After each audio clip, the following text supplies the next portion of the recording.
नमस्कार, कैसे हो बच्चों। आज हम लेके आए हैं गति के नियम का लेक्चर नंबर 4। लेक्चर नंबर 4 है, पर अगर आप वैसे देखो तो वीडियो हमारी अराउंड 6th है। ओके, तो आज हम शुरू करने वाले हैं न्यूटन की गति का तीसरा नियम। तो न्यूटन की गति का तीसरा नियम कहता क्या है? ये कहता है कि अगर हमारे पास दो वस्तुएं हैं, माना कि हमारे पास एक वस्तु है ए, m द्रव्यमान की एक वस्तु है A, दूसरी वस्तु भी है m2 द्रव्यमान की, चलो इसे m1 मान लो, m2 दूसरी वस्तु B। तो इसमें ये कहता है कि A वस्तु B पर जितना बल लगाती है उसी समय B वस्तु भी A पर उतना ही बल लगाती है, समान परिमाण का बल लगाती है और विपरीत दिशा में। तो क्या ये बल B लगा रही है A के ऊपर, तो ये क्या हुआ FBA, वस्तु B द्वारा वस्तु A पर लगा गया बल, उसी समय पर उतना ही बल A वस्तु B के ऊपर लगाएगी। और इन्होंने क्या कहा कि ये दोनों बल परिमाण में समान है। अगर ये 2 न्यूटन लगा रही है तो ये भी 2 न्यूटन ही लगाएगी, पर इनकी दिशाएं विपरीत हैं। ये देखो, एक इधर है, एक इधर है। तो न्यूटन की गति के दूसरे नियम के अनुसार हमारा क्या हो जाएगा? नेट बल कितना है? इनमें गति नहीं हो रही है, ये स्थिर है, तो नेट बल कितना हो जाएगा? FBA प्लस FAB बराबर 0। सो FAB बराबर माइनस FBA। इसका मतलब दोनों के परिमाण तो बराबर हैं, पर माइनस क्या दिखा रहा है कि इनकी दिशाएं विपरीत हैं। तो ये होता है हमारे गति का तीसरा नियम, और इसे कुछ लोग क्या कहते हैं? क्रिया प्रतिक्रिया का नियम। जितनी क्रिया होगी उतनी ही प्रतिक्रिया भी होगी उसी समय पर। अब इसमें एक चीज बड़े इंटरेस्टिंग सा फैक्ट है, हम इसे क्या कहते हैं? गति का तृतीय नियम। यहां कहीं भी गति के बारे में बात हो रही है ना? किसके बारे में बात हो रही है? बात हो रही है केवल और केवल बल के बारे में। विपरीत दिशा में और समान परिमाण के बल दोनों वस्तुएं एक दूसरे पे लगा रही हैं। वो बात नहीं हो गई? आंख का अंधा नाम नैनसुख, सुनी है हिंदी कहावत, ठीक है ना? आंखें तो है नहीं, नाम नैनसुख, नाम दे दिया गति का तीसरा नियम, पर गति के बारे में तो कुछ बात करी ही नहीं। तो इसे खाली न्यूटन का तीसरा नियम भी बोल सकते हो।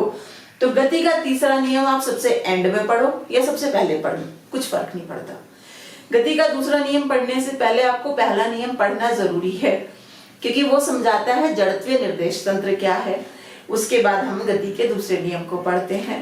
पर जो ये हमारा गति का तीसरा नियम है, इसे आप सबसे पहले भी पढ़ दोगे तो भी कोई परेशानी वाली बात नहीं है, क्योंकि ये उन दोनों नियम पे निर्भर करता ही नहीं।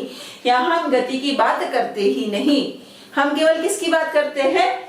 बल की। तो गति का तीसरा नियम क्या कहता है कि यदि दो वस्तुएं किसी दूरी पर एक दूसरे से रखती हैं तो वो दोनों एक दूसरे पर समान बल लगाएंगी और विपरीत दिशाएं होंगी उन बलों की। तो चलो अब हम इसे समझते हैं एक एग्जाम्पल की सहायता से। तो दूसरी भाषा में आप इसे ये भी बोल सकते हो कि प्रत्येक क्रिया के बराबर विपरीत दिशा में प्रतिक्रिया होती है। प्रतिक्रिया होती है। प्रत्येक क्रिया के बराबर विपरीत दिशा में प्रतिक्रिया होती है। और एक और चीज जो यहाँ पे क्रिया और प्रतिक्रिया बोल रहे हैं, ये किसी के स्वभाव के नहीं, ये केवल बल के बारे में बात हो रही है। कुछ लोग कहते हैं, एग्जाम्पल ले लिया, मैंने उसे थप्पड़ मारा, उसने मुझे थप्पड़ मार दिया, तो क्या होगी? क्रिया प्रतिक्रिया हो गई। नहीं, रॉन्ग, क्रिया प्रतिक्रिया नहीं हुई। वो आपकी क्या दिखा रहा है? स्वभाव। उसने आपको मारा तो आपको गुस्सा आया, आपने भी उसे मार दिया, तो ये क्रिया प्रतिक्रिया नहीं हुआ, ये इसका एग्जाम्पल नहीं हुआ। पर हाँ, इस एग्जाम्पल में भी आपका क्रिया प्रतिक्रिया बल छुपा है। कहाँ? जब उसने आपको थप्पड़ मारा तो उसने थप्पड़ कहाँ मारा, गाल पे, तो आपके गाल में दर्द हुआ ना, पर उसके हाथ में भी दर्द हुआ। क्यों? जितना बल इस हथेली ने गाल के ऊपर लगाया उतना ही बल इस गाल ने उस हथेली पे भी लगाया, तो क्रिया प्रतिक्रिया यहां हुई। वो क्रिया प्रतिक्रिया नहीं मारा, उसने मारा, आपने भी रख दिया एक, खत्म क्रिया प्रतिक्रिया नहीं। क्रिया प्रतिक्रिया कहाँ हो रही है, आपके गाल और उसके हथेली के बीच में। जितना बल हथेली ने लगाया उतना ही बल गाल ने भी लगाया। तो हमारी जितनी भी ये हिंदी फिल्में होती है ना, सत्यानाश करा हुआ फिजिक्स का इन्होंने इन सब पिक्चरों में, तो उसमें कभी हीरो को दर्द ही नहीं होता, वो मारता ही रहता, मारता ही रहता, मारता ही रहता, 100 को मार देता है एक, हीरो को दर्द नहीं होता। दर्द होता है, रियल लाइफ में दर्द होता है। अगर आप किसी को मारोगे तो दर्द आपको भी होगा। आप हाथ से अगर मारोगे तो दर्द आपके हाथ में भी होगा।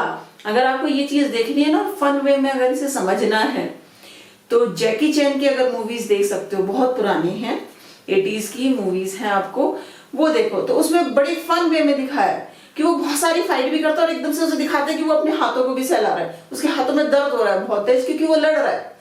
तो वो दूसरे को तो मार रहा है, पर मारने की वजह से उसके खुद के हाथों में भी दर्द है। तो वहां से हम समझते हैं कि हमारी क्रिया प्रतिक्रिया क्या होती है। तो 3 बातें हमारी यहाँ पे क्या आई निकल के, एक तो बलों का परिमाण बराबर होगा, विपरीत दिशा में होंगे, और जब हम ये क्रिया और प्रतिक्रिया बोलते हैं तो ये बल को प्रदर्शित करते हैं, स्वभाव को नहीं। तो चलिए अब इसे समझते हैं हम एग्जाम्पल से। चलो एग्जाम्पल ले लेते हैं। यहां आप हो एक सुंदर कुमार, क्या नाम दे दिया हमने, सुंदर कुमार। आपका कुछ द्रव्यमान होगा, मान लिया m1 है। यहां पर एक ये आप सुंदर कुमार, यहां पर एक हमारी क्या है, सुंदर बालिका। खुश लोग बाग, ठीक, ये हमारी सुंदर बालिका, इसका द्रव्यमान है m2। भार वैसे हम बॉडी के लिए हम भार बोलते हैं, भार क्या हो जाता है, g की गुणा करके, m1g, यहां हो जाएगा m2g, ठीक है। तो अब आप दोनों माना की दूरी r पर खड़े हो और हम गुरुत्वाकर्षण बल की बात कर रहे हैं। तो ये क्या हुआ, सुंदर कुमार, और ये हुई हमारी सुंदर कुमारी, चलो कुमारी बोल देते हैं, ये हुई हमारी सुंदर कुमारी। तो अब गुरुत्वाकर्षण बल की बात कर रहे हैं। हमने कहा कि 2 वस्तुएं एक दूसरे पर बल लगाती हैं। गुरुत्वाकर्षण बल है तो कौन सा बल होगा, आकर्षण बल। तो इस बालिका पर इस सुंदर कुमार ने कितना बल लगाया, इस दिशा में F सुंदर कुमार लगा रहा है बाली पर, सुंदर कुमार बालिका के ऊपर बल लगा रहा है F के बी। तो इतना ही आकर्षण बल ये बालिका भी इस सुंदर कुमार पे लगाएगी। अब कुछ महापुरुष हमारे खुश हो गए हैं इसे देख के। अगर ये होता है तो आकर्षण बल, आकर्षण का मीनिंग क्या है भाई, आपके पास एक कील है, आपके पास एक चुंबक है, आकर्षण बल लगता है तो दोनों चिपक जाती है। तो ये आगे की चिपकते क्यों नहीं है? नहीं होता रियल लाइफ में, कोई नहीं चिपकेगा आके तुमसे, ठीक है। और तुम ये चीज फील भी नहीं करते हो, ठीक है ना। तो यहाँ भी क्या है, ये भी बल लगा रहा है, ये भी बल लगा रही है, चिपकते क्यों नहीं है? उसका रीजन जब हम गुरुत्वाकर्षण आपको पढ़ाएंगे तब बताएंगे कि ऐसा क्यों होता है। हम सब एक दूसरे पे बल तो लगा रहे हैं पर कोई आके चिपकता क्यों नहीं, ठीक है ना। तो यहाँ पे क्या हुआ, दोनों एक दूसरे पे बल लगा रहे हैं, और कितना बल लगा रहे हैं, एफ बी के बराबर एफ के बी। बालक द्वारा कुमारी पर लगाया गया बल और कुमार द्वारा बालिका पर लगाया बल कितना हो जाएगा, m1 m2, इनकी दूरी कितनी है r², और g हमारा गुरुत्वाकर्षण नियतांक। तो दोनों बल किस दिशा में, विपरीत दिशा में। परिमाण क्या है, बराबर है। यही तो हमारा गति का तीसरा नियम बोलता है। अब इसमें यहाँ पे एक और बात आती है, ये जो बालक और बालिका हमारे खड़े हैं, सुंदर कुमार और सुंदर कुमारी जो हमारी खड़ी हैं, क्या यहाँ पे कोई और नहीं होंगे? इसके चाचा ताया फूफा वो सब भी तो होंगे ना। सड़क पे खड़े हो तो गाड़ी भी होगी, कार भी होगी, गाय का गोबर भी होगा, वो सब आके क्यों नहीं चिपक जाता आपसे? यही क्यों चिपके, करेक्ट। बल तो वो सब भी लगाएंगे ना। तो एक और बात ध्यान में रखो, जब हम गति के तृतीय नियम की बात करते हैं तो हम केवल दो वस्तुओं के बीच की बात करते हैं, उसके आसपास जो तीसरी वस्तु है उसके बारे में बात हम नहीं करते। तो फिलहाल हम ताया, चाचा, गोबर, गाय, भैंस किसी की बात नहीं कर रहे, हम बस सुंदर कुमार और सुंदर कुमारी की बात कर रहे हैं। तो न्यूटन के गति के तीसरे नियम से हमारे पास क्या क्या बातें आई। पहली, ये केवल दो वस्तुओं का मामला है, दो वस्तुओं का मामला है। तीसरी चीज, जो ये हमारे बल हैं जो एक दूसरे पे लग रहे हैं, इन्हें हम क्या कहते हैं, ये बल क्रिया प्रतिक्रिया युग्म बनाते हैं, या इंग्लिश में आप कह सकते हो एक्शन रिएक्शन पेयर। तो सेकंड क्या आ गया, ये बल क्रिया प्रतिक्रिया युग्म बनाते हैं, युग्म बनाते हैं। इंग्लिश में क्या बोलेंगे, एक्शन रिएक्शन पेयर। तो बल जब भी होंगे हमारे हमेशा युग्म में होंगे, हमेशा पेयर में होंगे, हमेशा दो बल होंगे जो परिमाण में बराबर पर दिशा में विपरीत होंगे। और तीसरी चीज, हम इसमें एक वस्तु पे लगने वाले बल की बात नहीं करते, एक वस्तु पर लगने वाले बल की बात नहीं करते। हम क्या करते हैं, दो वस्तुएं जो एक दूसरे पे बल लगा रही हैं। अगर इस लाइन को हमें समझना है, इसका एग्जाम्पल अगर हम ले, तो अगर मैं यहां पे ये कह दूं कि चलो यहां थोड़ी सी जगह बना देते हैं, ये है, ये हमारी एम द्रव्यमान का बक्सा है और ये सतह के ऊपर रखा है। तो कुछ बच्चे कंफ्यूज हो जाते हैं और वो क्या बोल देते हैं कि ये नीचे की तरफ को क्या लगा रहा है, mg, ऊपर की तरफ को प्रतिक्रिया बल। ये दोनों बल भी तो एक दूसरे के बराबर और विपरीत दिशा में हैं, तो ये भी युग्म बना रहे हैं। आंसर नहीं, प्रतिक्रिया बल और भार आपके युग्म नहीं है, ये पेयर नहीं बनाते। क्यों? हमने क्या बोला, हमने बोला दो वस्तुएं जो एक दूसरे पे बल लगा रही हैं।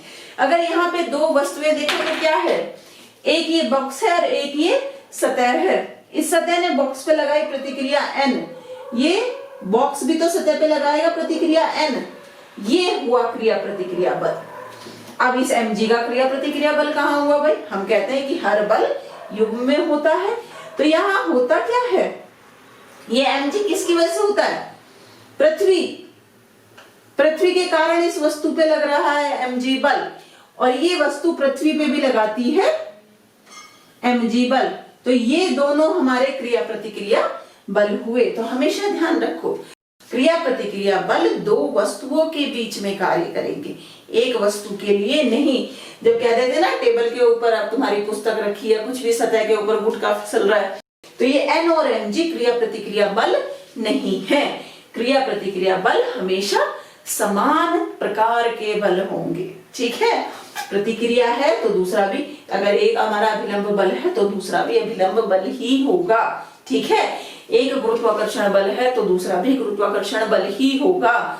उनका प्रकार भी समान होगा, उनका परिमाण भी समान होगा। तो हम क्या बोल सकते हैं, चौथी लाइन, बलों का प्रकार तथा परिमाण समान होगा पर दिशा विपरीत होगी, दिशा विपरीत होगी। चलो इसी के बहुत सारे एग्जाम्पल है, डेली लाइफ में आपके बहुत सारे एग्जाम्पल मिल जाएंगे। हम जमीन पे चलते कैसे हैं, इस तीसरे नियम की वजह से। कैसे देखते हैं, कहां जगह बनाए हुई। हमने कहा कि चलने के लिए ये देखो, ये जमीन है, ये हमने अपना पैर दिखा दिया, ठीक है, ये पैर दिखाते। भाई ड्राइंग अच्छी नहीं है हमारी बहुत ज्यादा। तो अब देखो, जब आप इस पे चल रहे हो, आप ऐसे हो, में दर्द हो। आप देखो ये हो, ये जमीन है, ये आपका पैर है, तो आप जमीन को ऐसे पीछे की तरफ दबाते हो। जो आप जमीन को पीछे की तरफ दबाते हो, जमीन आपको आगे की तरफ दबाती है, ढकेलती है, उसी वजह से आप चल पाते हो। तो इसमें क्या हो जाता है, देखो आपने जमीन को पीछे की तरफ दबाया, ये प्रतिक्रिया बल लगा, जमीन ने भी तो आपको आगे की तरफ क्रिया प्रतिक्रिया बल लगा के आगे की तरफ धकेला, इसलिए आप आगे की तरफ चलते हो। एक और एग्जांपल ले लो, मान लो कि आप रस्सी को खींच रहे हो पकड़ के, ठीक है ना, ऐसे, तो आप रस्सी को इधर को खींच रहे हो, रस्सी आपको उधर को खींच रही है, पर देखो आप ऐसे खींच रहे हो तो रस्सी को आप इधर को खींच रहे हो, रस्सी आपको उधर को खींच रही है, पर एकदम से अगर रस्सी उस कोने से टूट जाए तो क्या हुआ, आप तो बल लगा रहे थे पर जो रस्सी का बल था वो खत्म हो गया, आप धड़ाम से कहां गिरोगे, पीछे की तरफ, करेक्ट। या फिर क्या होगा कि कुएं में आपने रस्सी डाल दी और नीचे से आप कुछ ऐसे खींच रहे हो, करेक्ट। अगर आपकी बाल्टी टूट जाए तो आप रस्सी पे ऐसे बल लगा रहे हो, रस्सी आप पे ऐसे बल लगा रही है, तो अब आपकी बाल्टी टूट जाए तो क्या होगा, आप एकदम से पीछे की तरफ को गिर पड़ोगे। एक और एग्जांपल ले लेते हैं, चलो, कि ये पेड़ है, न्यूटन जी के सर पे एप्पल गिरा था ना, जब ये एप्पल नीचे गिरा तो क्या हुआ, क्यों गिरा, जब ये नीचे गिरा क्योंकि धरती इस पे क्या लगा रही थी, mg बल, तो ये एप्पल भी तो धरती पे mg बल लगा रहा था, तो ये एप्पल ही नीचे क्यों गिरा, जमीन ऊपर क्यों नहीं उठ गई। सोचने वाली बात है भाई, दोनों एक दूसरे पे समान बल लगा रहे हैं, बल की वजह से आपका त्वरण आता है। तो जब ये एप्पल नीचे गिर गया तो ये इस बल की वजह से जमीन भी तो ऊपर को उठती पर नहीं उठी, कारण ये है कि देखो mg द्रव्यमान का ये बल लगा रहा है धरती पे, पर जो धरती का द्रव्यमान है बहुत ज्यादा है, ये बल उसके सापेक्ष बहुत कम है, तो ये धरती में त्वरण उत्पन्न नहीं कर पाता। वही बात हो गई कि आप जोर लगा के दीवार को धक्का दे रहे हो तो दीवार को चला नहीं पाते, करेक्ट। तो इसीलिए एप्पल हमेशा नीचे गिरता है, धरती जाके एप्पल में नहीं चिपक जाती, ठीक है ना। नेक्स्ट एग्जांपल ले लेते हैं, काफी फेमस है घोड़ा गाड़ी का, कि जब हमारी गाड़ी भी घोड़े पे बल लगा रही है तो खाली गाड़ी ही आगे को क्यों चले, घोड़ा क्यों नहीं चलता आगे को। अब घोड़ा बनाओ भाई, ये आपका घोड़ा हो गया, ठीक है, इससे ज्यादा अच्छा मैं नहीं ड्रॉ कर सकती, हुआ आप ड्रॉ करना है, घोड़े की पूंछ एकदम करेक्ट ड्रॉ करिए मैंने, ठीक है ना। अब देखो इस पे कौन कौन से बल लग रहे, ठीक है भाई, pardon me for my drawing अच्छी नहीं है पर हाँ समझा अच्छा दूंगी, इतनी गारंटी है। चलो अपनी तारीफ भी हो गई, अब शुरू करते हैं। तो सबसे पहले देखो ये घोड़ा चल रहा है, तो घोड़ा ऐसे नीचे की ओर अपना भार mg लगा रहा है, या आप कहते हो प्रतिक्रिया, घोड़ा जमीन पे प्रतिक्रिया r लगा रहा है, जमीन भी घोड़े पे प्रतिक्रिया r लगा रही है, तो ये यहां से इस लाइन से मिलते हुए दिखा देते हैं, ये प्रतिक्रिया r हो गई इधर। अब इसकी जब घटक करोगे तो यहाँ r cos थीटा, यहाँ r sin थीटा, घोड़े का पृथ्वी की तरफ को बल mg भी लगेगा। अगर मैं घोड़े का द्रव्यमान m2 ले दूं और इसका द्रव्यमान m1 ले दूं, ठीक है। अब और कौन से बल बचे, ये जो रस्सी से जुड़ी हैं, घोड़ा इस पे बल लगा रहा है तनाव T, ऐसे ही घोड़े पे भी बल लग रहा है तनाव T, गाड़ी के द्वारा अपोजिट डायरेक्शन में। एक गति के, अभी ये हमने पढ़ा नहीं है, इसे हम पढ़ेंगे आगे। सड़क की वजह से गति का विरोध करने के लिए घर्षण लग रहा है F विपरीत दिशा में। तो अब ये घोड़ा ऐसे जा रहा है A त्वरण से, गाड़ी भी हमारी A त्वरण से जा रही है। अब पहले गाड़ी का FBD बनाते हैं। तो गाड़ी का FBD बनाएंगे, M1 के लिए कौन कौन से बल लग रहा है, इधर की तरफ को तनाव T, इधर की तरफ को F जा रही है ये इस दिशा में। इक्वेशन लिखेंगे तो क्या आएगा, T माइनस F बराबर M1A। घोड़े के लिए बता भाई, देखो इन दोनों ने तो एक दूसरे को कैंसिल कर दिया, करेक्ट, इनके हमने घटक कर लिए तो इसे भी नहीं लेंगे, कौन से बल लग रहे हैं? हम घोड़े का बनाओ, इधर लग रहा है r cos थीटा, इधर लग रहा है तनाव T और त्वरण की दिशा है ये, तो कौन सा बल आएगा? r cos theta minus T बराबर m2a।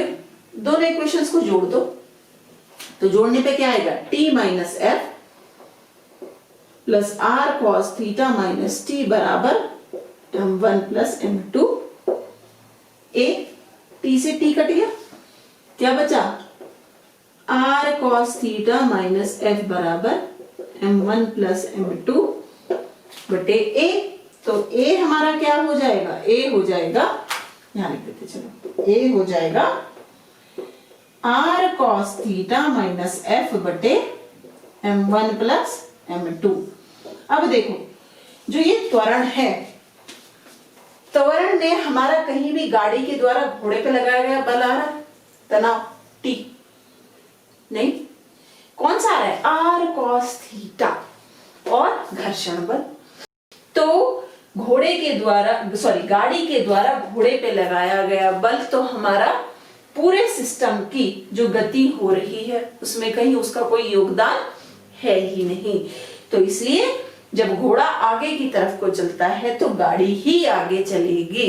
गाड़ी के द्वारा लगाए गए बल का गति में कोई योगदान नहीं है, इसलिए आपका घोड़ा पीछे की तरफ को नहीं चलेगा। तो पूरा का पूरा सिस्टम में देखो, इसलिए हम कहते हैं कि जो तनाव होता है, तनाव हमारा आंतरिक बल होता है और गति हमारी होती है बाह्य बलों की वजह से। तो जो ये r cos थीटा है ये हमारा यहाँ पर बाह्य बल और घर्षण हमारा बाह्य बल है, जिनके कारण गति हो रही है। अब हम न्यूटन का तीसरा नियम पढ़ रहे हैं और बंदर की बात ना करें, हो ही नहीं सकता, ठीक है ना। सारे के सारे बच्चे भी तो हमारे क्या हैं? बच्चे हैं, और क्या है? कुछ भी सोच लेते हो। हाँ, ये रस्सी है, रस्सी के ऊपर हमारे बंदर महाशय जी चढ़ रहे हैं, हैप्पी बंदर, ठीक। तो जब बंदर रस्सी पे चढ़ रहा है तो वो क्या करता है? रस्सी को ऐसे खींचता है, रस्सी को ऐसे नीचे की तरफ खींचेगा, तो रस्सी को नीचे खींच रहा है, रस्सी बंदर को ऊपर खींच रही है। क्या हो रहा है? बंदर रस्सी को नीचे खींच रहा है, रस्सी बंदर को समान बल से ऊपर खींच रही है, और इसी की वजह से बंदर हमारा ऊपर चढ़ता चला जाता है। अब ये जिस बल से रस्सी हमारे बंदर को खींच रही है उसी बल को हम क्या कह देते हैं? रस्सी में कौन सा बल होता है? तनाव। तो जितना बल बंदर नीचे की तरफ को लगा रहा है उतने ही बल से रस्सी उसे ऊपर की तरफ को खींच रही है, और उस बल को हम क्या कहते हैं? तनाव। तो चलो अब इससे रिलेटेड ना एक अच्छा सा न्यूमेरिकल कर लेते हैं, जिसमें जितने भी कॉन्सेप्ट है, बंदर ऊपर जा रहा है, नीचे जा रहा है, ऐसे गिर रहा है, नहीं जा रहा, सारे कॉन्सेप्ट हमारे आ जाएंगे।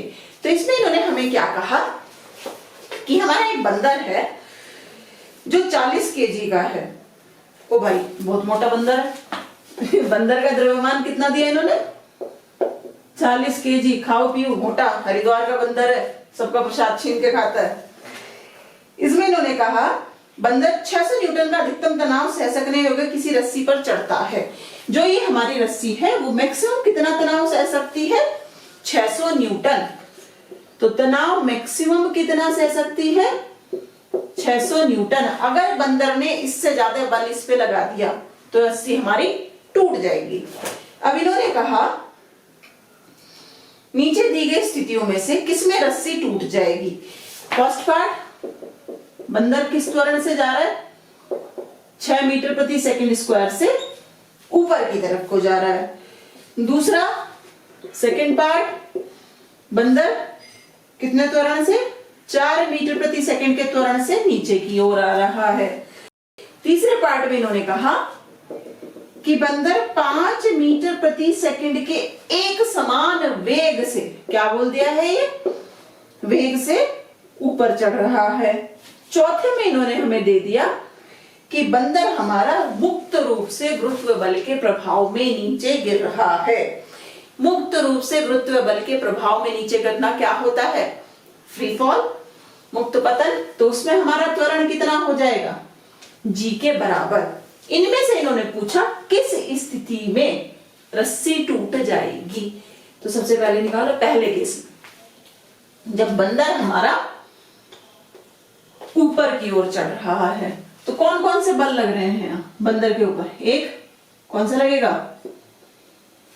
mg, ठीक है, एक रस्सी के द्वारा लगाया गया तनाव, करेक्ट। तो अगर आप एफबीडी बनाओगे पहले केस में तो क्या बनेगा, नीचे की तरफ को mg, ऊपर की तरफ को तनाव, त्वरण ए भी ऊपर की तरफ को। इक्वेशन लिखो, T माइनस mg बराबर ma।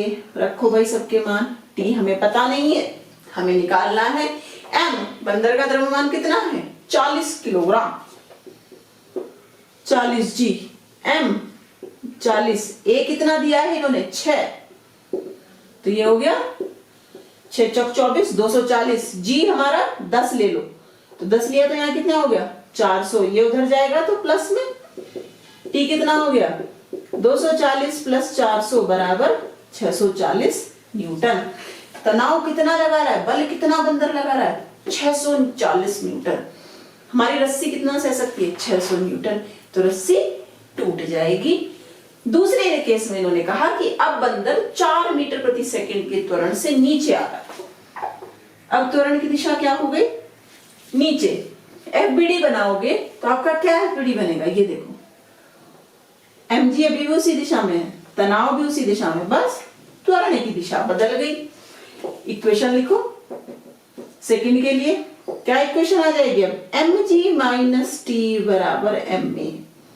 तो t कितना हो गया mg माइनस ma, m कितना है 40, g 10, m 40। अब की बात त्वरण कितना है 4, तो 400 माइनस 4 चौक 16, 160, तो कितना बचा 400 माइनस 4 चौक 16, 160, 0 4 3 1 240 न्यूटन। तब की बार रस्सी नहीं टूटेगी, बंदर आराम से नीचे उतर आएगा।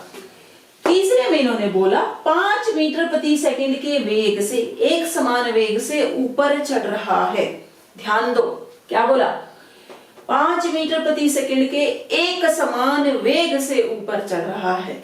एक समान वेग का मतलब क्या हुआ, अभी भी वही वेग है, अब से 10 मिनट में भी वही वेग होगा, तो त्वरण कितना हुआ 0। क्यों भाई, त्वरण क्या होता है, वेग परिवर्तन की दर। तो त्वरण इस केस में हमारा क्या हो गया, थर्ड केस में a बराबर 0, तो इक्वेशन क्या हो जाएगी, t बराबर mg, m कितना है 40, g 10, 400 न्यूटन। तो इस केस में भी रस्सी नहीं टूटेगी। नेक्स्ट इन्होंने कहा कि बंदर फ्री फॉल हो रहा है, मुक्त पतन हो रहा है, गुरुत्वीय त्वरण के अंतर्गत बंदर हमारा नीचे गिर रहा है, तो उस केस में तनाव कितना होगा, तो निकालो भाई। फोर्थ में नीचे की तरफ को गिर रहा है, यही है, तो इक्वेशन क्या आएगी, mg माइनस टी बराबर ma, mg माइनस टी बराबर ma, a कितना है हमारे पास g के बराबर, तो g हो गया। अब देखो यहां से mg से mg कैंसिल, t 0। हमने क्या बोला, फ्री फॉल हो रहा है। अब की बार बंदर कोई बल इस पे लगा ही नहीं रहा, वो बस गुरुत्वीय त्वरण के अधीन फ्रीली नीचे गिरता जा रहा है। तो कौन से केस में केवल रस्सी टूटेगी, पहले केस में, जब बंदर 6 मीटर प्रति सेकंड स्क्वायर के त्वरण से ऊपर की ओर चढ़ेगा। अब तृतीय नियम से रिलेटेड हमारा एक बहुत अच्छा केस आता है वेइंग मशीन और लिफ्ट का, चलिए आप उसे समझते हैं। चलिए अब नेक्स्ट देख लेते हैं वेइंग मशीन।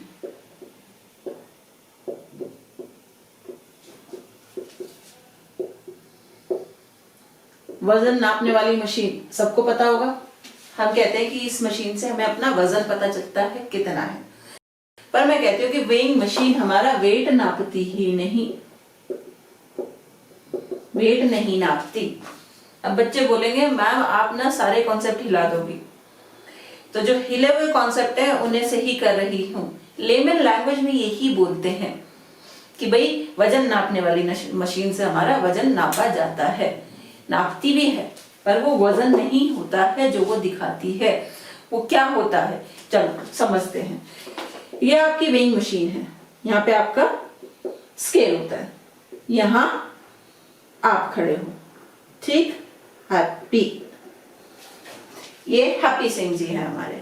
तो हैप्पी सिंह को खड़े होकर अपना वेट नापना है। जनरल लैंग्वेज में हम ये कहते हैं कि हम वेट नाप रहे हैं, अपना भार नाप रहे हैं। पर देखो इसमें हो क्या रहा है, हैप्पी सिंह जी का भार mg नीचे की तरफ को लग रहा है, ठीक है। स्केल इस पे प्रतिक्रिया लगा रही है n ऊपर की ओर, आप इस स्केल पे प्रतिक्रिया लगा रहे हो n नीचे की ओर।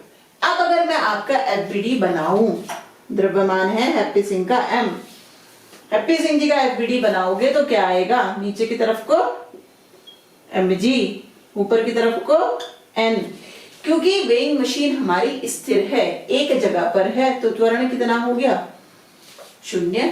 तो अब अगर आप इसे लिखोगे तो न्यूटन की गति का जब हम प्रथम नियम लिखते थे, क्या लिखते थे, F नेट बराबर 0, अपोजिट दिशा में लगे हुए बल बराबर दिखा देते थे, तो क्या हो गया, N बराबर mg।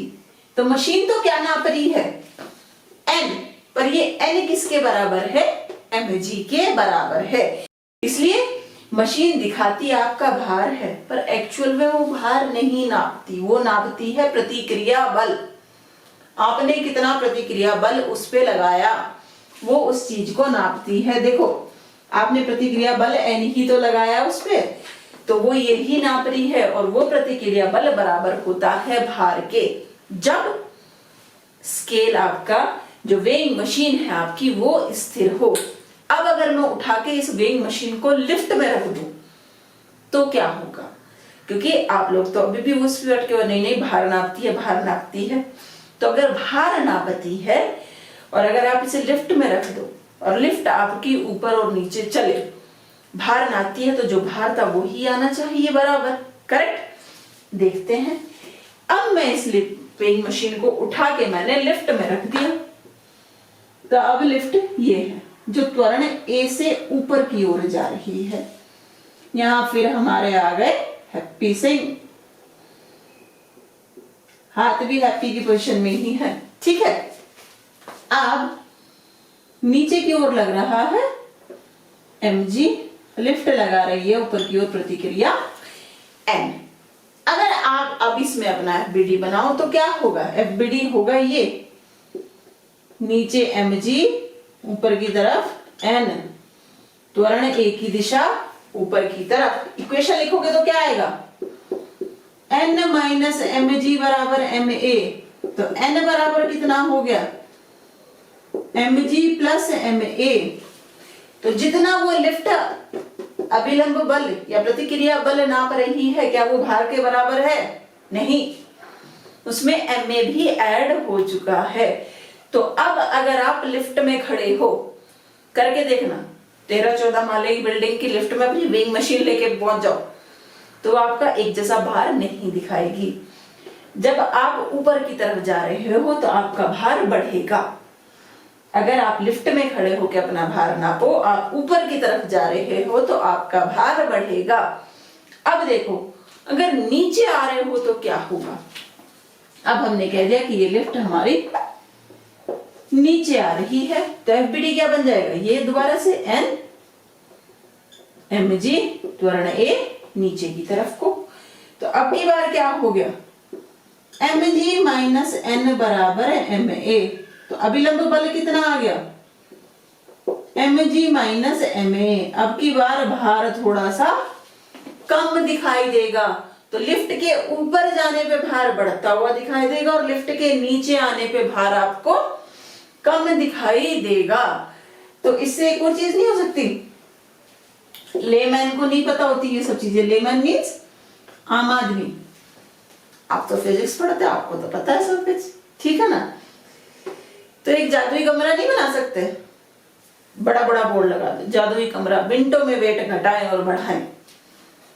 एक मोटे आदमी को ले आओ, खड़ा कर दो और लिफ्ट को नीचे चला दो, तब उसे वेइंग मशीन पे खड़ा करो, उसका वेट क्या होगा, कम दिखाई देगा, जितना दिख रहा है उससे कम दिखाई देगा, करेक्ट। और एक सूखे डंडी को खड़ा कर दो, अब की बार लिफ्ट को क्या ऊपर लेके जाओ, तो उसका वेट अपने वेट से बढ़ा हुआ दिखाई देगा, करेक्ट। अगर मैं ये बोल दूं कि हमारा जो ये बंदा है इसका द्रव्यमान कितना है, बहुत सूखी डंडी 30 केजी है बस, ठीक है, सूखे बिल्कुल, कुछ नहीं खाना पीना, और जो लिफ्ट है हमारी वो ऊपर की तरफ को जा रही है, त्वरण 6 मीटर प्रति सेकेंड स्क्वायर से, ठीक है। अब देखो मशीन कितना नापेगी, जी अगर मैं 10 ले दूं यहां पे तो एन कितना हो गया, 30 गुणा 10 300, कुछ ज्यादा सही हो गया, ओ भाई ये तो बहुत मोटा हो गया, 300 किलो का हो गया, नहीं यहां हम क्या कर देते 3 केजी कर देते हैं, ठीक है। यहां गुणा करोगे तो ये हो गया 30। अब यहाँ पे द्रव्यमान 3, कितना त्वरण है 6, तो 3 गुणा 6 कितना हुआ 18, तो उसे अपना वेट कितना लगेगा 48 किलो का। 30 किलो के इंसान को अपना वेट कितना लगेगा 48 किलो का, अगर वो ऊपर जा रहा है। पर अगर वो नीचे आ रहा है तो वेट क्या हो जाएगा, कम लगेगा, ठीक है ना। अच्छा अब इसमें एक चीज देख लेते हैं, अभी तक तो ये था लिफ्ट हमें पता है पुली से चलती है, डोरी एक चेन लगी होती है, ठीक है, उस पे पुली पे हमारी लिफ्ट ऊपर नीचे घूमती है। अब कोई महान इंसान उसने क्या करा, ये यहां से काट दी तो क्या होगा, फ्री फॉल होगा, मींस आपका त्वरण कितने के बराबर हो गया, जी के बराबर त्वरण से आपकी लिफ्ट नीचे की तरफ को गिरेगी, तो उस टाइम पे आपका विलंब बल कितना हो जाएगा, करो भाई। यहां पे a बराबर क्या हो गया g, तो इक्वेशन तो यही हुई ना, तो n बराबर क्या हो गया mg माइनस mg बराबर 0। तो आपकी जो मनुष्य है इसके अंदर, जो ये हमारे हैप्पी सिंह जी हैं, इन्हें अपना वेट कितना लगेगा 0, और इसे ही हम क्या कहते हैं वेटलेसनेस, भारहीनता, क्या बोलते हैं इसे हिंदी में, भारहीनता या वेटलेसनेस, WEIGHT लेसनेस। इस n बराबर 0 का मतलब क्या है भाई, देखो प्रतिक्रिया बल हमारा कब लगा होता है, जब दो सतहें आपस में जुड़ी हूं, पर n बराबर 0 का मतलब है कि जो ये कांटेक्ट है ना, ये बस खत्म होने वाला, खत्म हुआ नहीं है, खत्म होने वाला है। जो ये बंदा जो ये लिफ्ट पे ऐसे खड़ा था, ये लिफ्ट से अलग होने वाला है। तो n बराबर 0 का मतलब हमेशा ध्यान रखो, कांटेक्ट खत्म होने वाला है, कांटेक्ट खत्म होने वाला है, करेक्ट। अब अगर मैं कह दूं कि वो त्वरण A से नीचे नहीं आ रहा, लिफ्ट क्या आ रही है हमारी, त्वरण G/2 से नीचे आ रही है, करके तो देखो क्या होता है, G/2 से नीचे आ रही है, तो इक्वेशन हमारी क्या हो जाएगी, अब बार यहाँ पे A की जगह क्या रखेंगे G/2, तो इक्वेशन हो गई हमारी n बराबर mg माइनस mg/2, तो mg/2। तो क्या करो, 100 किलो के इंसान को अपनी लिफ्ट में ले जाओ और लिफ्ट को नीचे चलाना शुरू कर दो, G/2 के त्वरण से मैनेज कर लो किसी तरह कि तुमने G/2 के त्वरण से उसे नीचे चलाना शुरू कर दिया, तो 100 किलो के इंसान को अपना भार कितना दिखाई देगा 50 किलो, सेकंड में करोड़पति हो जाओगे बहुत जल्दी। जिम वाले सालों लगाते हैं वेट घटाने में, तुम सेकंड में फील करा दोगे आहा वेट कम, करेक्ट। एक और चीज, अब जो ये था n बराबर 0, कांटेक्ट खत्म होने वाला है, और हमने कहा यही हमारी भारहीनता या वेटलेसनेस की फीलिंग होती है। कभी फील करिए ये फीलिंग लाइफ में, वो झूले देखे क्या बोलते हैं जो ऐसे ऐसे ऊपर नीचे जाता है, या वो एक और झूले होते हैं ना, नाम मुझे याद नहीं है क्या बोलते हैं, ऐसे डंडा सा होता है, यहाँ सब बैठे होते हैं, एकदम से बहुत तेजी से नीचे आता है ना। तो इस झूले में जब क्या होता है, जब ये एकदम से बहुत तेजी से नीचे आता है तो एक तरीका इसमें फ्री फॉल होता है, मुक्त पतन होता है। तो क्या होता है कि आप जो सीट पे बैठे हो उससे आपका कांटेक्ट खत्म होने वाला होता है, तो आपको भारहीनता महसूस होती है, आपको कुछ अजीब सा लगता है, सर में कुछ भारी सा, पेट में कुछ गुड़गुड़ सी अजीब सा लगता है, ठीक है। जो वो अजीब सी फीलिंग है वो वेटलेसनेस की फीलिंग होती है। हर चीज में फिजिक्स है बच्चों, कुछ भी ऐवे ही नहीं है इस दुनिया में। तो जब आप उस झूले से एकदम से नीचे आते हो तो जो पेट में कुछ गुड़गुड़ होती है ना, वो वेटलेसनेस की फीलिंग होती है। तो जो आपका जो ब्लड प्रेशर होता है वो बहुत तेजी से चेंज होता है। और जो ये ऐसे वाला झूला होता है ना, मैं तो कभी बैठ ही नहीं पाती, मुझे बहुत डर लगता है इन सब चीजों। तो उसमें क्या है, जब आप ऐसे ऊपर जाते हो और जो वो सबसे किनारे पे बैठा होता है ना, वो सबसे ज्यादा फील करता है, ऊपर जाएगा तो वो सबसे ज्यादा ऊपर जाएगा, करेक्ट। तब वो कुछ फील होता है अजीब। नीचे आता तो ऐसे लगता है कि बस पता नहीं कितना भारी हो गया, सर घूम गया बुरी तरह से।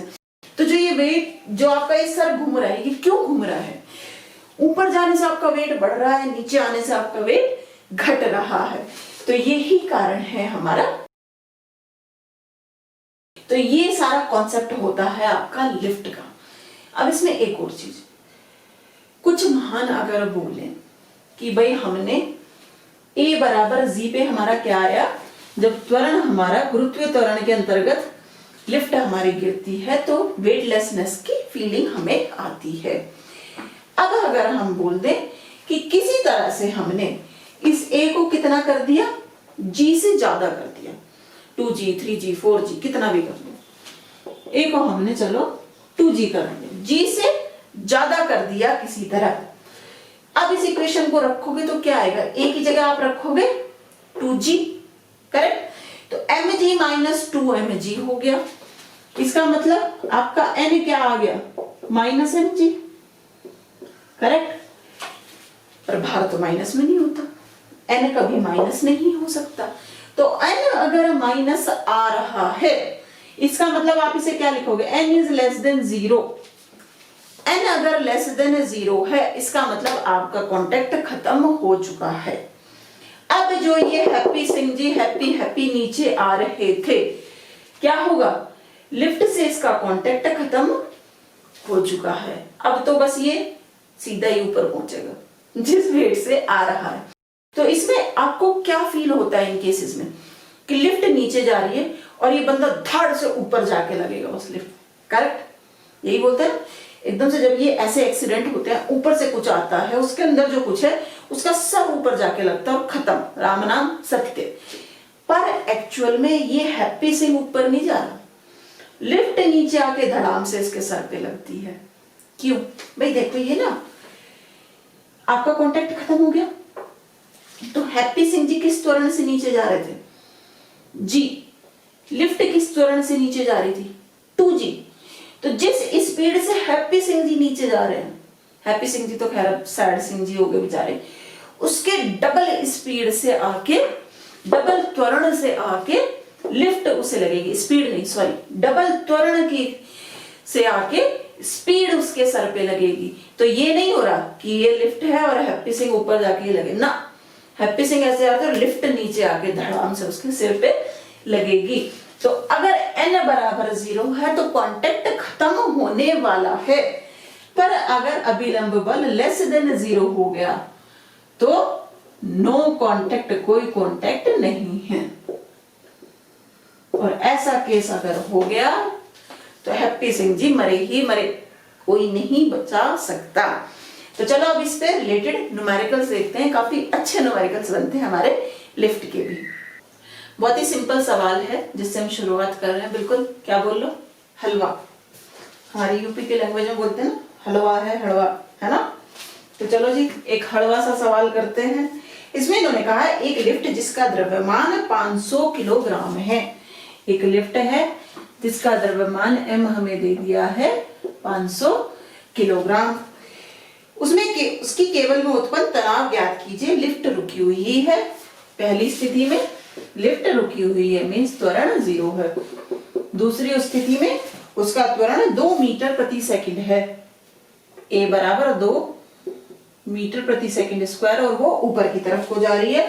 तीसरी स्थिति में 2 मीटर प्रति सेकंड के त्वरण से वो नीचे की तरफ आ रही है। तीसरी में इन्होंने क्या कहा, a 2 मीटर प्रति सेकंड स्क्वायर से वो नीचे की तरफ आ रही है।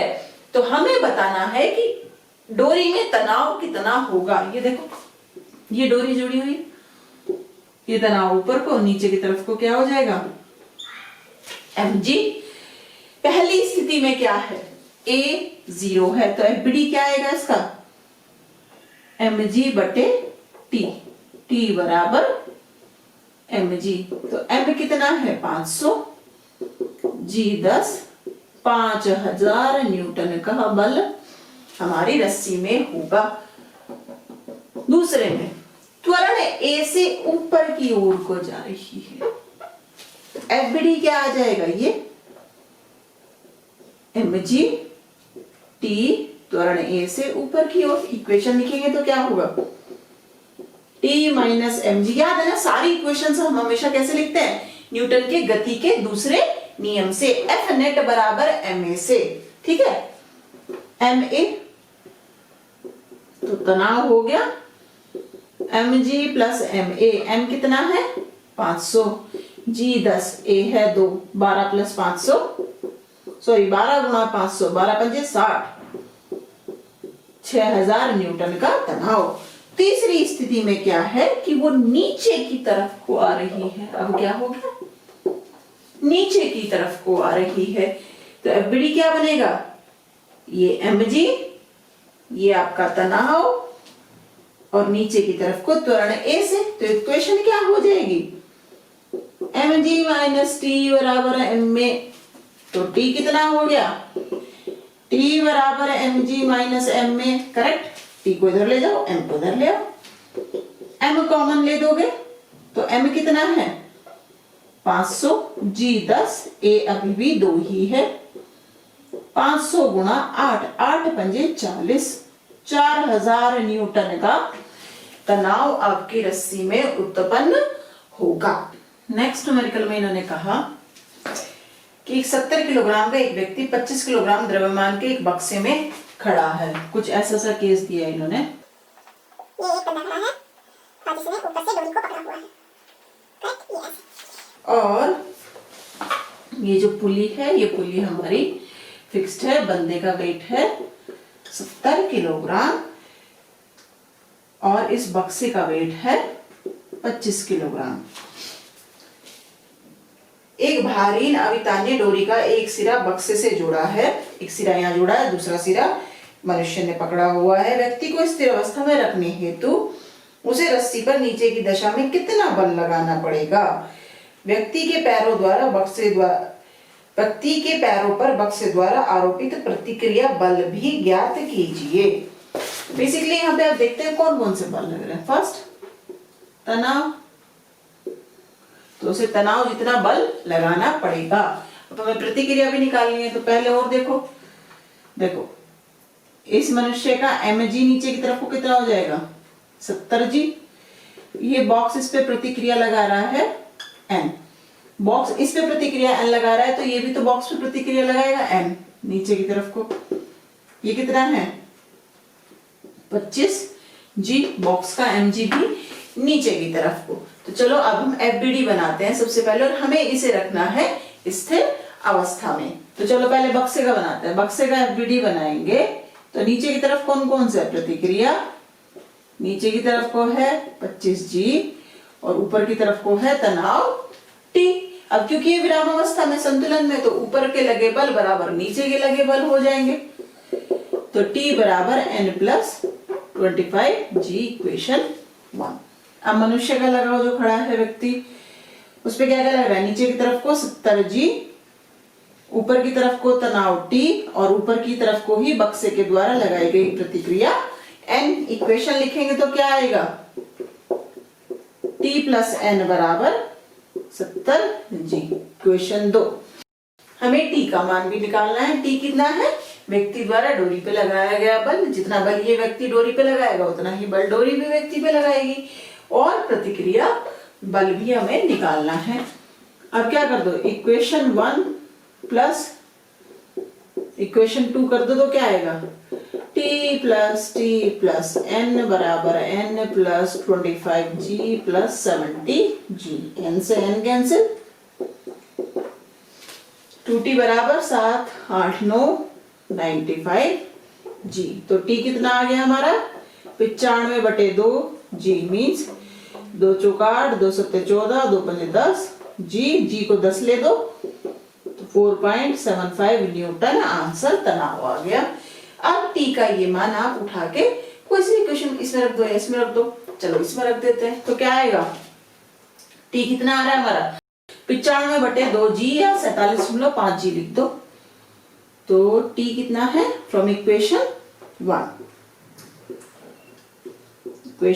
t कितना है 47.5g बराबर n प्लस 25g, तो n कितना हो गया 47.5 माइनस 25g, तो कितना आ जाएगा 5 7 2 2 22.5g, या इंटू 10 मल्टीप्लाई करोगे तो 225 न्यूटन आंसर, सॉरी यहाँ पे भी इंटू 10 करोगे तो 475 न्यूटन आंसर। सो ये बहुत सिंपल सा न्यूमेरिकल। नेक्स्ट न्यूमेरिकल हमारा एच.सी. वर्मा से, इसमें इन्होंने कहा 60 किलोग्राम द्रव्यमान का एक व्यक्ति खड़ा है 30 किलोग्राम के बक्से में, सेम ऐसा ही है जैसा पुराना है पर इसमें कुछ डिफरेंस है, लगेगा ऐसे ही जैसे हमने जो लास्ट किया है अभी न्यूमेरिकल। इन्होंने कहा यह बक्सा एक घिरनी से गुजरने वाली भारी रस्सी से एक सिरे से लटक रहा है, रस्सी का दूसरा सिरा स्वयं मनुष्य ने पकड़ रखा है। यदि मनुष्य बॉक्स को विराम अवस्था में बनाए रखता है तो मशीन द्वारा दिखाया गया उसका भार कितना होगा। इसने इन्होंने कहा कि अभी इसने इसे विराम अवस्था में बनाया हुआ है तो इसका भार कितना होगा। हमने अभी देखा था वेइंग मशीन में भार जो दिखाती है वो किसके बराबर होता है, प्रतिक्रिया बल हम निकालते हैं, तो इसमें भी हमें क्या निकालना है, पहले पार्ट में प्रतिक्रिया बल। तो इसमें कौन कौन सा लगेगा, मनुष्य पे नीचे की तरफ को क्या लगेगा 60g, ऊपर की तरफ को प्रतिक्रिया बल, ये बॉक्स पे नीचे की तरफ को प्रतिक्रिया बल n लगाएगा, बॉक्स पे नीचे की तरफ को क्या लगेगा 30g, यहां से तनाव t, यहां से भी तनाव t। तो चलो पहले बॉक्स का एफबीडी बनाओ। बॉक्स का एफबीडी में क्या होगा, ये बॉक्स का बना रहे हैं 30g नीचे n नीचे तनाव ऊपर। इक्वेशन लिखेंगे अब, क्योंकि विराम अवस्था में है तो त्वरण 0 हो गया, इसका मतलब ऊपर की ओर लगाया गया बल बराबर नीचे की ओर लगाया गया बल, t माइनस n बराबर 30g, इक्वेशन 1।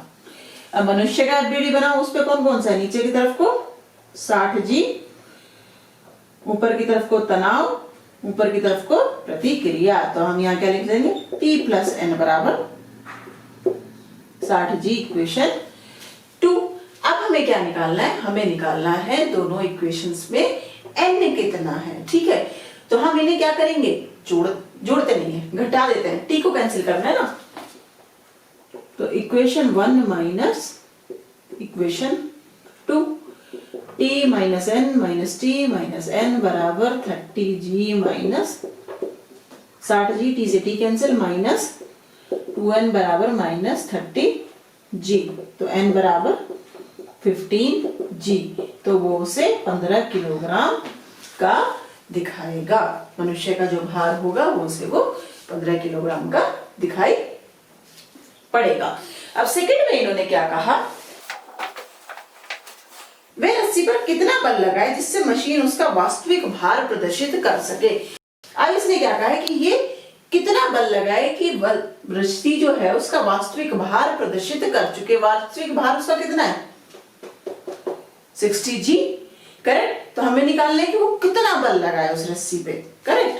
तो इन्होंने कहा कि वह रस्सी पर कितना बल लगाए जिससे कि वो उसका वास्तविक भार दिखा सके। वास्तविक भार मतलब हमारा क्या है, प्रतिक्रिया बल ही तो दिखाता है वास्तविक भार। तो इस केस में इन्होंने हमें क्या दे दिया, प्रतिक्रिया बल है हमारा 60g, करेक्ट। हमें निकालना है कि वो तनाव कितना लगा है इस केस में। चलो फिर से दोबारा से करते हैं, बॉक्स के लिए क्या होगा 30G नीचे 60G नीचे 60G। अब की बार हमारा जो प्रतिक्रिया है वो भी 60G है, ऊपर की तरफ को तनाव। अब इसमें एक और चीज, अब वो बल लगा के खींच रहा है, वो खींच रहा है तो इसका मतलब आपका जो बक्सा है वो ऊपर की तरफ को जा रहा है, तो त्वरण की दिशा हो गई एक। भाई देखो वो ऐसे खींच रहा है ना, इस रस्सी को जब खींचेगा तो बक्सा तो ऊपर जाएगा ना। तो चलिए लिखते हैं T minus 30G minus 60G बराबर, बक्से के लिए है तो 30A, T माइनस 6 7 8 9 90G बराबर 30A इक्वेशन 1।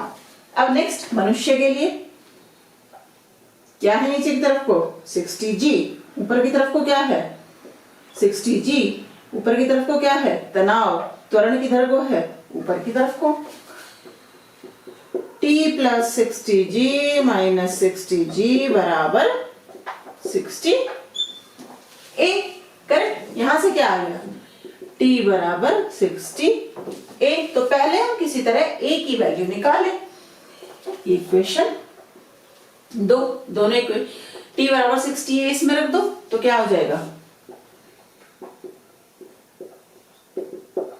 G बराबर 30 है, इसे इधर इधर 60 में से 30 गए, 30A बराबर 90G। 3G को हम क्या लिख सकते हैं 10 है तो 30, करेक्ट। अब ये A का मान जो हमारे पास आया 30 उसे यहां रख दो। फ्रॉम इक्वेशन 2 T बराबर 16 टू 30, 1800 न्यूटन का बल उसे लगाना पड़ेगा रस्सी पे, जिससे कि वो उसका वास्तविक भार प्रदर्शित कर सके। ओके, नेक्स्ट न्यूमेरिकल अगेन हमारा HC वर्मा से है। इसमें इन्होंने कहा कि ये हमारी लिफ्ट है, इसमें ये ऐसे एक आनत तल बना हुआ है थीटा कोण पे। इन्होंने कहा कि जो लिफ्ट है वो v वेग से ऊपर जा रही है, इधर ये हमारा गुटका है, ठीक है। अब इन्होंने पूछा इस आनत तल पर एक गुटका A फिसल सकता है, यदि गुटके को आनत तल के शीर्ष बिंदु से छोड़ा जाए तो उसको आनत तल की पूरी लंबाई तक फिसलने में लगने वाला समय ज्ञात कीजिए। तो इसकी टोटल लंबाई इन्होंने कितनी दी हुई है L। तो जब गुटका यहां से फिसलना आता है और यहां तक आता है, यहां तक आने के लिए उन्होंने पूछा है कि कितना समय लेगा। तो चलो निकाल दो। सबसे पहले तो mg, इधर की तरफ को क्या हो जाएगा प्रतिक्रिया, ये क्या हो जाएगा mg cos थीटा, इधर को क्या हो जाएगा mg sin थीटा, करेक्ट। गुटका इधर को फिसल रहा है तो त्वरण ऐसे हमने मान लिया, mg हम लिख रहे हैं, हमने मान लिया कि हमारे गुटके का जो द्रव्यमान है वो m है। तो अब निकालो, अगर इसका एफबीडी बनाओ तो क्या आएगा, गुटके का एफबीडी बनाओ तो नीचे की तरफ आएगा mg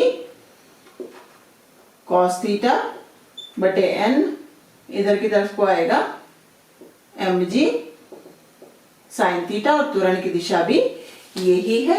अब ये दोनों बल, क्योंकि गुटका हमारा नीचे की तरफ को फिसल रहा है, तो ये दोनों तो संतुलित कर देंगे एक दूसरे को या कैंसिल आउट कर देंगे। इसके लिए लिखो mg sin थीटा बराबर m में m से m कैंसिल, तो a कितना आ गया g sin थीटा। इसका मतलब जो हमारा गुटका है वो नीचे की तरफ g sin थीटा त्वरण से फिसल रहा है। अब हमें निकालना है कि यहां से लेके यहां तक आने में कितना समय लगा। जब गुटका यहां था तो प्रारंभिक वेग क्या था 0, कितनी दूरी उसे तय करनी है l, ये इन्होंने दिया हुआ है, ये लंबाई l है, तो s बराबर ut plus half at square, l बराबर 0 plus 1/2 g sine theta t square. तो t स्क्वायर बराबर कितना हो जाएगा 2l बटे g साइन थीटा, या E बराबर अंडर रूट 2L बटे G साइन थीटा। इतना टाइम लगेगा हमारे गुटके को ऊपर से लेके नीचे तक फिसलने में। ओके, नेक्स्ट एग्जांपल में इन्होंने हमसे क्या कहा, एक लिफ्ट के फर्श पर एक गुटका विराम अवस्था में रखा है। ये चीज है, ये लिफ्ट है, इसके फर्श पर एक गुटका विराम अवस्था में रखा हुआ है। लिफ्ट 12 मीटर प्रति सेकंड स्क्वायर के त्वरण से नीचे चलना प्रारंभ करती है। इस क्षण के पश्चात प्रथम 0.2 सेकंड में गुटकी का विस्थापन ज्ञात कीजिए। तो यहाँ पे क्या कहा हमें, t बराबर 0.2 सेकंड में गुटके का विस्थापन मीन्स s हमें निकालना है, कितना होगा। इन्होंने कहा प्रारंभ में गुटका विराम पे है तो u बराबर 0, पर अब हमें निकालना है पहले कि गुटके का त्वरण क्या है। तो इसमें इन्होंने हमें जो एक बात बोली है, अगर आपके कॉन्सेप्ट होंगे तो आप समझ पाओगे। जब हमने लिफ्ट डिस्कस किया तो हमने बताया, इसने इन्होंने कहा कि जो ये लिफ्ट है ये 12 मीटर प्रति सेकंड स्क्वायर के त्वरण से नीचे आना शुरू करती है, और जी कितना होता है 10 मीटर प्रति सेकंड स्क्वायर। तो इन्होंने क्या दे दिया, जो लिफ्ट का त्वरण है वो बड़ा है गुरुत्वीय त्वरण से। उस केस में हमारा क्या आता था, n less than 0 means no contact हो जाता था।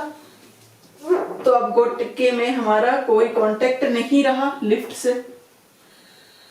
तो जब लिफ्ट इस त्वरण से नीचे आ रही है उस टाइम पे क्या होता है, गुटका किस त्वरण से नीचे आएगा, g से। हमने कहा था ना कि हमारी लिफ्ट 2g से नीचे आ रही थी तो कांटेक्ट हट गया था, तो लिफ्ट धाड़ से आगे सर पे लगी, है ना। वही केस, अगर वो छोटी सी लाइन, वो एक कॉन्सेप्ट याद है तो आप इसे कर पाओगे, क्योंकि नहीं तो इसमें और कोई भी तरीका नहीं है जिससे आप निकल पाओ कि गुटके का त्वरण क्या होगा। तो ए गुटके का त्वरण क्या है हमारे पास, जी। अब तो कुछ भी नहीं है, रख दो सब आंसर। s बराबर ut plus half at square. तो s हमें निकालना है u0 प्लस हाफ a कितना है g के बराबर, जो इन्होंने हमें दिया हुआ है 10 मीटर प्रति सेकंड स्क्वायर। t कितना दिया 0.2,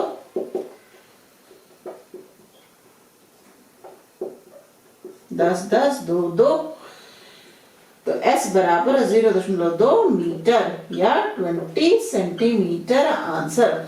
तो शुरू के 0.2 सेकंड में गुटका हमारा 20 सेंटीमीटर चलेगा। नेक्स्ट न्यूमेरिकल में इन्होंने हमें ये अरेंजमेंट दिया, हमारे पास ये लिफ्ट है, लिफ्ट में 2 गुटके रखे हैं एक दूसरे के ऊपर ऐसे, ये A ये B। जो लिफ्ट है वो नीचे की तरफ जा रही है 2 मीटर प्रति सेकंड स्क्वायर के त्वरण से। अब इन्होंने हमसे पूछा है कि गुटके A का द्रव्यमान इन्होंने हमें दे दिया 0.2 kg। इस गुटके द्वारा गुटके B पर लगाया गया बल कितना होगा। अब ये बहुत ही सिंपल न्यूमेरिकल है, अगर फिर से कॉन्सेप्ट आपको आता है तो। अब देखो, गुटका A B पे कितना बल लगाएगा, N। B गुटके A पे कितना बल लगाएगा, N प्रतिक्रिया बल, ठीक। अब इसमें आप ये देख लो, लिफ्ट हमारी 2 मीटर प्रति सेकंड के त्वरण से नीचे जा रही है, तो ये सारा का सारा गुटका A भी उतने ही त्वरण से नीचे जा रहा है, गुटका B भी उतने ही त्वरण से नीचे जा रहा है। तो अगर हम गुटके A पे खाली देखें तो कौन कौन से बल लग रहे हैं, तो ये और एक MAG। अगर गुटके A का FBD बनाओ तो क्या बनेगा, A नीचे की तरफ को, MAG ऊपर की तरफ को, गुटके B द्वारा A पे लगाई गई प्रतिक्रिया N, और नीचे की तरफ को त्वरण A। अब निकालो इससे, क्या हो जाएगा, MAG माइनस N बराबर MA। M कितना दिया है 0.2, G 10 माइनस N बराबर MA कितना है 0.2, A 2 है, तो ये कितना हो गया 2 माइनस N, 2 दूनी 4, 0.4, तो N बराबर 2 माइनस 0.4, 10 में से 4 गए 6, 1.6।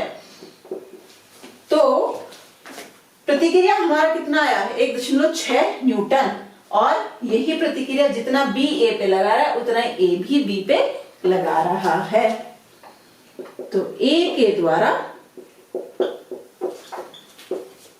गुटके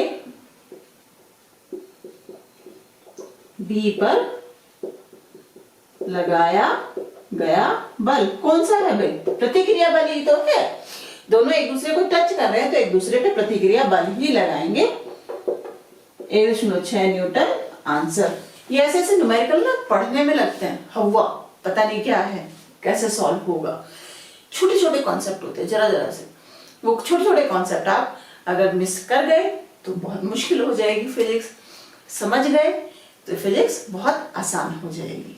तो अभी हमारा जो ये न्यूटन की गति का तीसरा नियम है, इसका एक बहुत इंपॉर्टेंट पार्ट अभी बचता है, वो है संवेग संरक्षण का नियम।